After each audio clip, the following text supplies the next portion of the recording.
ici à l'ADA, tu es là, c'est sympa de te voir ici, c'est une surprise pour moi parce qu'on se connaît déjà. Est-ce que tu peux nous dire devant la caméra pourquoi tu es venu ici déjà dans un premier temps? C'est simple, j'ai été invité un petit peu par mon équipe. Alors moi c'est ma première ADA, je ne connais pas du tout. Mon équipe avec les médecins avec lesquels je travaille m'ont dit viens à l'ADA, on va te montrer un petit peu. Nous on y va, moi j'y vais régulièrement, pas tous les médecins, mais un médecin qui y va régulièrement, qui m'a dit allez viens, on va te montrer un petit peu. Et donc du coup je suis venu regarder un peu comment ça se passe, par curiosité. D'accord. Alors tu peux nous parler un petit peu de qui tu es, ce que tu fais, et ce que tu as fait et où tu en es aujourd'hui? Alors je suis docteur en biologie moléculaire, que j'ai obtenu en 2013, mon doctorat. Et j'ai arrêté la recherche pour devenir enseignant. Et je m'intéressais un petit peu aux problèmes de santé publique en général. Je m'intéressais au glyphosate par exemple, des choses comme ça, en lisant des articles scientifiques, en essayant de regarder un petit peu les résultats qui existaient déjà, et en les lisant autrement. C'est-à-dire qu'on peut prendre les résultats d'autres études, puis les réinterpréter un petit peu, regarder ce qui a été fait exactement comme étude, ce qu'il y a comme biais dans les études, ce qu'il y a comme erreur, comme mauvais calcul, etc. Et puis revenir dessus. Et donc, naturellement, quand j'ai été impliqué dans un phénomène gilet jaune qui était une répression démesurée par rapport à ce qui s'est passé, un appel national à Nice avec des personnes âgées qui manifestent et un commissaire de police qui ordonne des charges comme sur des black blocs, et je me suis retrouvé en garde à vue. Et j'ai trouvé ça choquant. Et là, j'ai eu une solidarité avec les gilets jaunes, non pas nécessairement idéologique au départ, mais plutôt que j'estime que n'importe quel manifestant a le droit de s'exprimer librement et de manifester librement dans mon pays. Et que si jamais, même si je ne suis pas d'accord avec lui, si jamais je vois qu'il y a des violences abusées sur lui, je veux ouvrir ma bouche et pas rester les bras ballants à regarder ce qui se passe. Et donc je suis allé rejoindre un peu les Gilets jaunes par solidarité. Et j'ai découvert tout un univers avec plein de revendications que je n'imaginais même pas au départ. Et qui est assez ouvert. Et ce faisant, j'ai été contacté par des gens qui m'ont dit on nous balance plein de gaz lacrymo dans la gueule toute la semaine et ça pique très fort. Mais ça pique pas que les yeux. Lacrymogène, ça devrait faire que des larmes. Et là, ça fait pas que des larmes. Ça fait mal au cerveau aussi. On tombe dans les pommes, on a des vertiges, des choses comme ça. Et donc, moi je vous dis, il y a du cyanure dedans. Et là, mes préjugés sont revenus. Je me suis dit, mais les gilets jaunes, ils sont tous mythos. J'en ai marre. J'ai regardé un petit peu du cyanure dans les lacrymos, c'est n'importe quoi pour moi. Et je l'ai pas pris au sérieux au départ. Et puis j'ai regardé un petit peu plus en détail et je me suis rendu compte qu'en fait, depuis les années 70, on sait, dans les études scientifiques, que ces gaz lacrymaux libèrent des petites doses de cyanure. Et là encore, ma même méthodologie que d'habitude. Dans les années 80, on a dit que les doses de cyanure étaient très faibles, avec des calculs basés sur des grenades envoyées à 20 mètres d'une personne, et non pas envoyées directement sur la personne. Je me suis juste amusé à reprendre les calculs en considérant que la grenade était à nos pieds, et non pas à 20 mètres de la personne. Et à me dire, tiens, ça fait plus que 2 bouffées de cigarette, l'équivalent en cyanure. Théoriquement, on peut atteindre des grosses doses de cyanure. Et donc, c'est normal, c'est peut-être dû au lacrymo, qu'il y ait des gens, chez les gilets jaunes, qui aient des résultats positifs à un dérivé du cyanure, le thiocénate.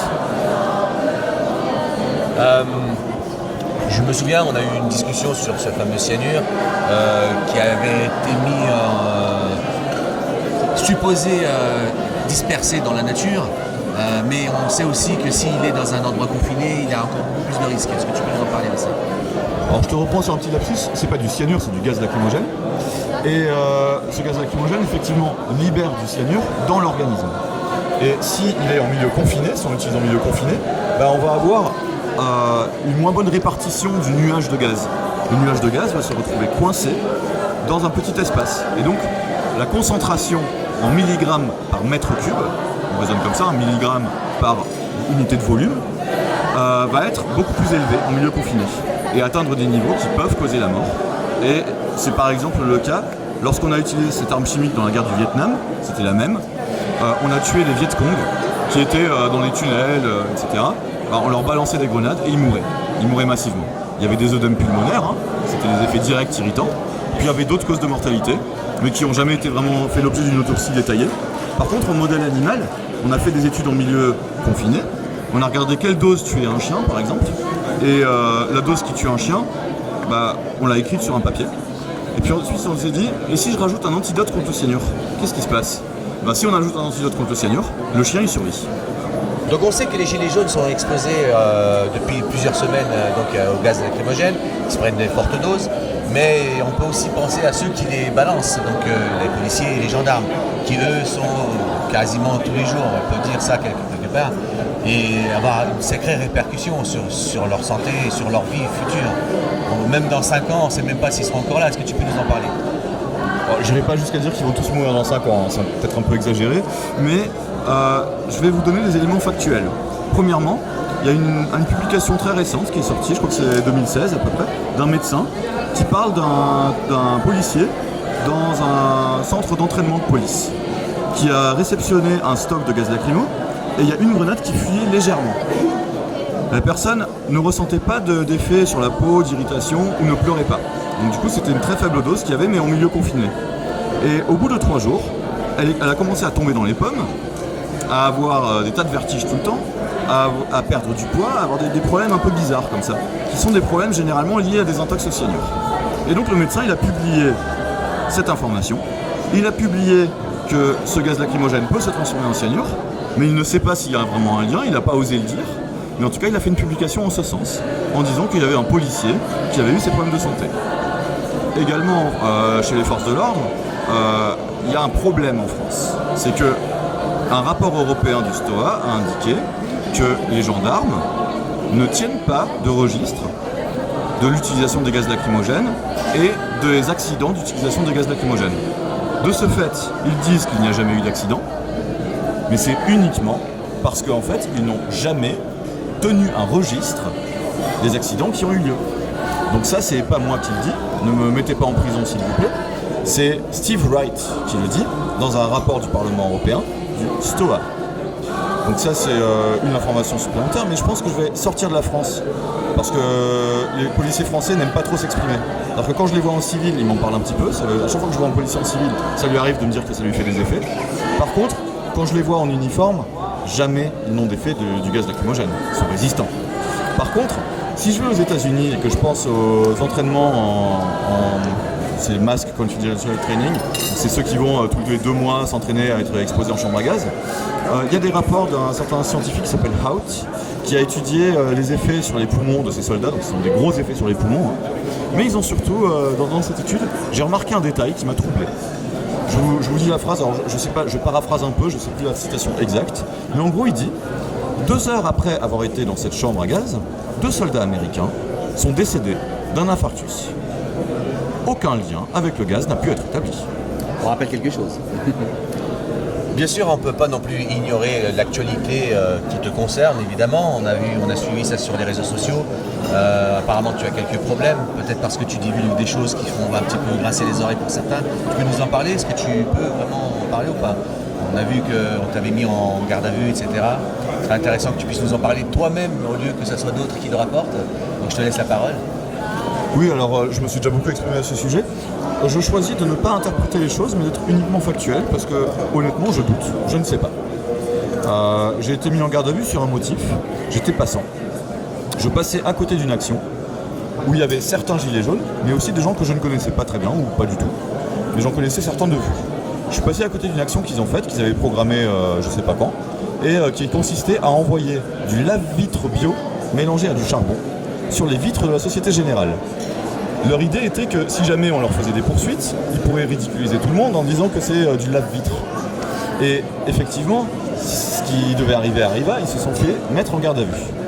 Moi qui suis un passant à ce moment-là, je me fais mettre en garde à vue avec eux. Or, je suis arrivé après leur action, ils avaient déjà envoyé leur lave-vitre sur les vitres. Et les policiers m'ont quand même mis en garde à vue avec eux. Et je leur ai dit, mais attendez, moi je suis pas là pour cette action. Ils me disent, je vous ai vu lancer de la peinture, c'est pour ça qu'on vous met en garde à vue. Déjà, il y a un mensonge au départ. On me met en garde à vue 24 heures pour ça, et on m'a prolongé pour savoir si j'avais un lien avec eux ou si j'étais là par hasard. Dès le départ, je leur ai dit que j'étais là parce qu'une personne m'a donné rendez-vous ici. Ce n'est pas moi qui ai choisi ce lieu du rendez-vous. Et j'ai demandé aux officiers de police d'appeler cette personne. Donc l'enquête de la police a consisté, premièrement, à ne jamais contacter cette personne. Deuxièmement, à tout de suite perquisitionner chez moi. À lister, je vais lister ce qui est perquisitionné, ça a été listé sur mon compte Facebook, je l'ai montré. À prendre 3 bouquins. Le premier s'intitule « Domination policière de Mathieu Rigouste ». Ce bouquin indique comment les entreprises ont intérêt à ce qu'il y ait des luttes sociales, des problèmes sociaux, des conflits majeurs pour pouvoir être une vitrine d'exportation de leurs produits d'armes dites non létales ou moins létales. Le deuxième bouquin s'appelle Petite histoire du gaz lacrymogène de Anna Feigenbaum. Le troisième bouquin est un bouquin militaire, Traité toutes armes, qui donne les instructions militaires d'utilisation des protections contre les gaz de combat et qui explique notamment comment doivent être utilisés les gaz lacrymogènes, c'est-à-dire qu'il faut faire des relevés de température, des relevés de pression, etc. et qu'on ne peut pas utiliser n'importe comment un gaz lacrymogène. Le troisième bouquin, a été détruit à l'issue de ma garde à vue. On m'a également pris en matériel informatique, mon ordinateur portable, plusieurs clés USB, et je casse tout de suite une légende qui est en train de naître, ça m'a été restitué à la fin de la garde à vue. Ça a été consulté, mais restitué. Donc il n'y a rien de perdu, ne vous inquiétez pas. On m'a également pris un t-shirt médic.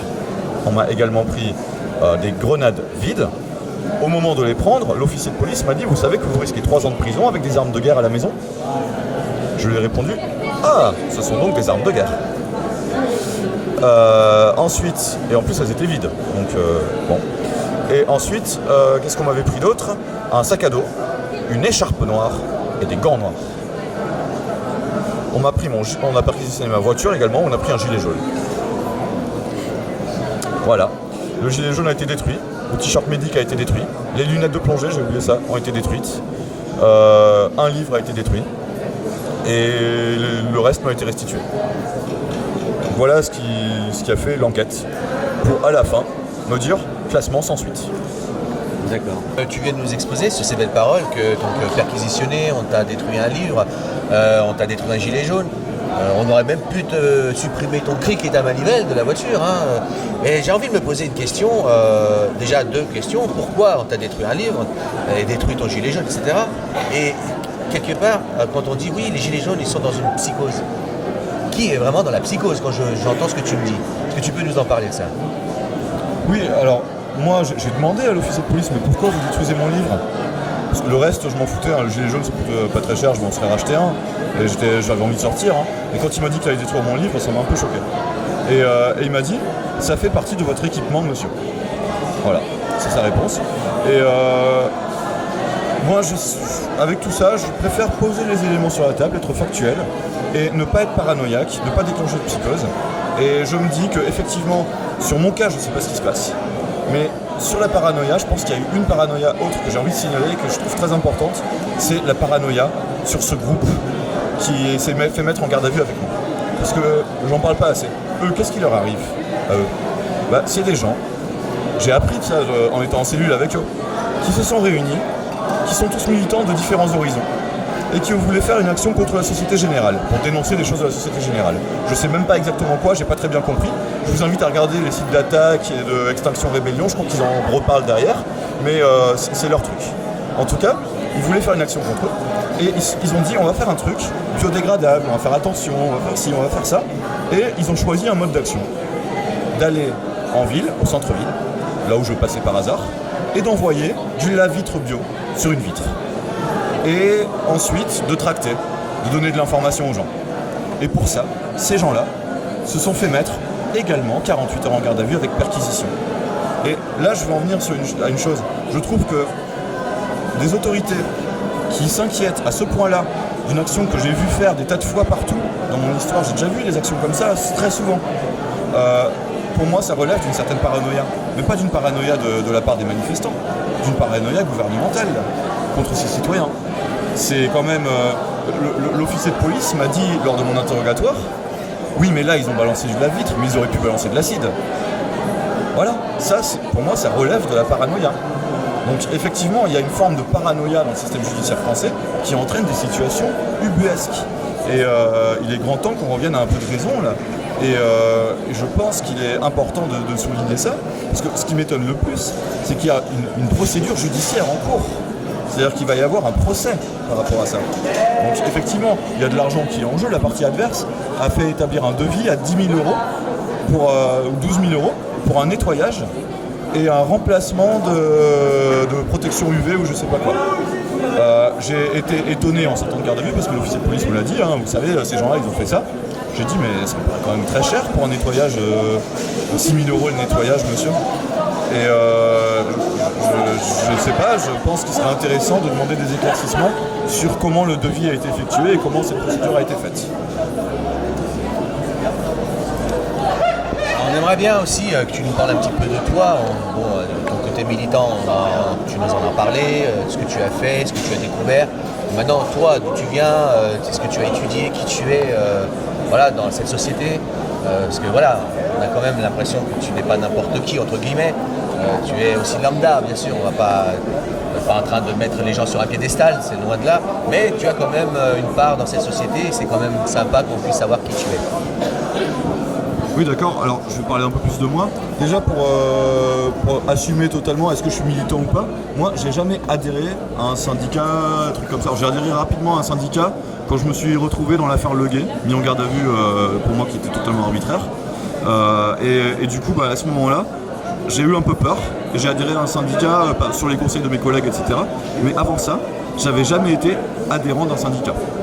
J'ai eu une activité entre guillemets politique, que je préfère assumer totalement, qui était apolitique, associative en fait. J'avais créé une structure associative dans mon université qui visait à créer de l'animation scientifique au sein de l'université de Nice.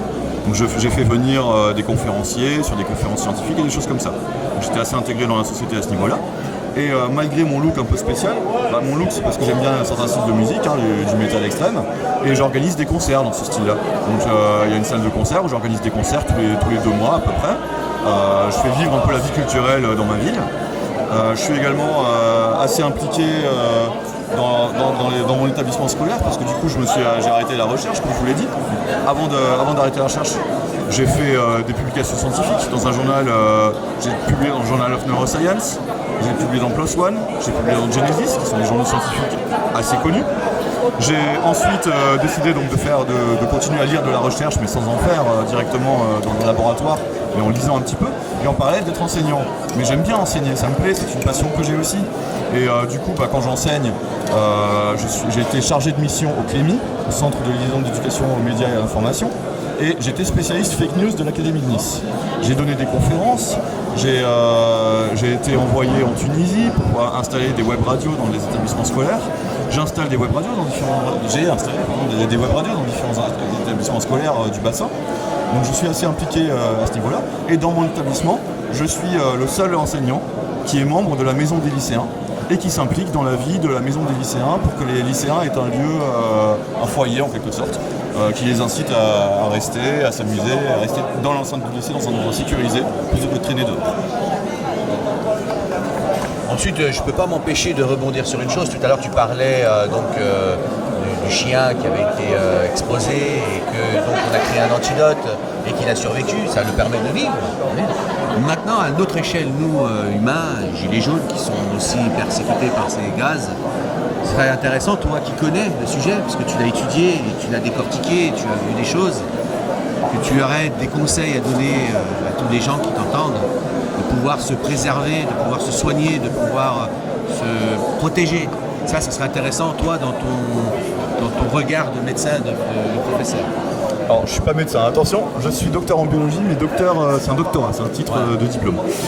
Donc, à ce niveau-là, je me suis renseigné, j'ai essayé de regarder un petit peu ce qui existe. Alors, il y a 2 atteintes. Il y a les atteintes directes, les irritations, qui sont donc dues aux voies respiratoires, les yeux et la peau, qui là, il va falloir protéger en éliminant le produit, en enlevant le produit qui est dessus. Donc là, il faut faire des lavages. Je ne vais pas recommander des produits médicaux parce qu'on ne peut pas faire des recommandations médicales comme ça si on n'est pas médecin. Donc, par contre, je peux vous dire ce que j'observe sur le terrain, ce que je vois. Je vois les médics qui utilisent le Malox. Le Malox est un produit qui est basique et donc qui va neutraliser l'acidité de l'acide chlorhydrique qui peut être libéré par le gaz lacrymogène. Donc ça permet de neutraliser les brûlures acides. Après, ça a ses inconvénients parce que le Malox il contient de l'aluminium et c'est peut-être pas très bon d'avoir beaucoup d'aluminium, surtout pour les yeux. Il y a le Gaviscon qui peut être utilisé également, qui a un peu le même effet. Ça j'ai vu des gens l'utiliser. Les médics allemands utilisent ce qui s'appelle de l'Oculave, qui a une autre action, qui est un produit qu'on peut mettre dans les yeux normalement et qui permet de piéger un petit peu dans une couche de gras, on va dire, la molécule. À mon avis, la seule recommandation que je peux faire par rapport à toutes ces utilisations, c'est de dire qu'on va utiliser du sérum physiologique. Pourquoi ? C'est mieux que de l'eau.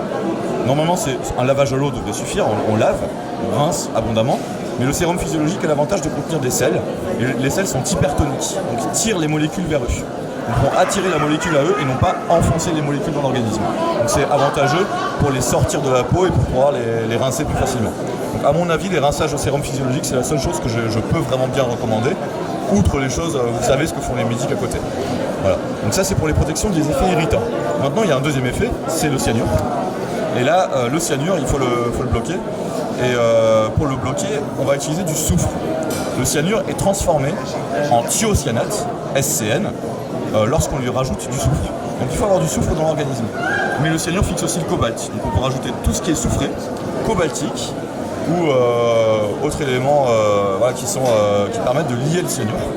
Et ça permet d'éviter en fait d'avoir des gros problèmes de santé au long terme sur le cyanure, parce qu'on va éliminer le cyanure. Le problème, c'est que ça fait des thiocyanates, qui sont un dérivé qui peut avoir des effets sur la thyroïde. Et après coup, le cyanure a généralement interagi avec les métaux de l'organisme et avec les acides aminés de l'organisme. Donc il faut refaire son stock. Donc là, au niveau alimentaire, il faut refaire son stock de sélénium, de zinc, etc., d'acides aminés essentiels. Donc j'ai fait une petite liste sur mon site d'information gazlacrymo.fr. Vous pouvez aller sur gazlacrymo.fr. Il y a une page de garde qui est assez bien foutue, il y a plein d'informations. Vous cliquez sur effet indirect et vous verrez une liste qui a été validée par André Picot et qui a été complétée par mes soins. Donc André Picot explique ce qu'il faut manger pour se prémunir de ces gaz. Bien, ça sera le mot de la fin. On te remercie pour toutes ces informations. Et puis on rappelle encore une fois ta page, je te laisse gazlacrymo.fr. gazlacrymo.fr. Donc on vous invite à aller la consulter. Ce sera de bonnes informations il me semble. Et puis gaz comme on dit. À bientôt.